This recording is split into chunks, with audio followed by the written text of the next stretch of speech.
Essa é a primeira aula do curso Matemática Quarentena, uma chance para todo mundo aprender matemática útil para o século XXI, feita de uma forma cuidadosa e divertida. E hoje nós vamos falar sobre os números naturais, ou, como todo mundo chama, números. Agora que a gente já falou do sucessor para os números naturais, é legal falar sobre as duas operações básicas, a soma e a multiplicação. E basicamente a soma a gente vai definir da mesma forma que você deve ter definido, que você aprendeu quando você era criança. Então, se eu vou somar, por exemplo, um número com outro, o que eu faço? Eu começo com o primeiro e eu ando para frente a quantidade de vezes que eu estou somando. Essa é a ideia básica. Por exemplo, se eu vou somar 8 com 5, eu começo do 8, aplico o sucessor, vou para o 9, aplico o sucessor, vou para o 10, para o 11, para o 12 e para o 13. Por quê? Eu apliquei o sucessor 5 vezes. Essa definição da soma, que é aplicar o sucessor várias e várias vezes, é útil para a gente definir a soma. Mas no dia a dia você não vai pensar desse jeito. O que vai ser importante são as propriedades. Vamos dar uma olhada. A primeira propriedade, a soma tem um elemento neutro. O que isso quer dizer? Quando você soma qualquer número com zero, dá o próprio número.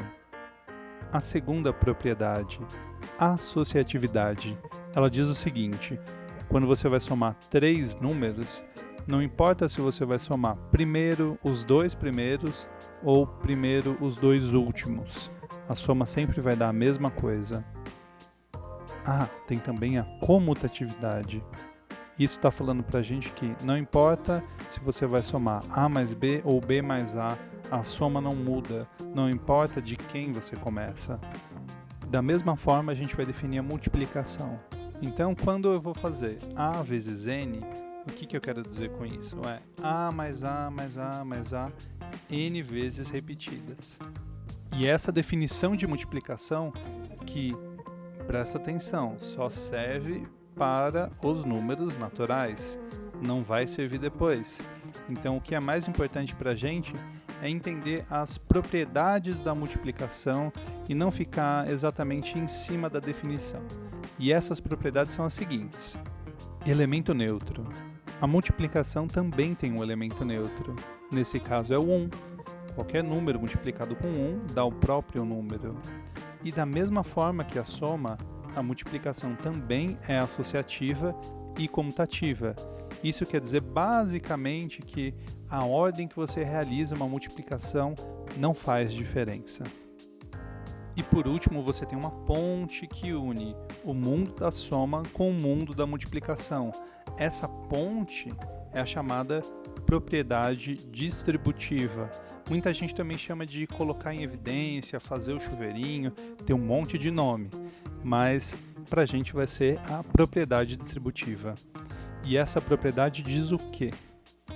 Diz que quando você multiplicar A por B mais C, isso é a mesma coisa que multiplicar A por B e depois fazer a soma de A multiplicado por C.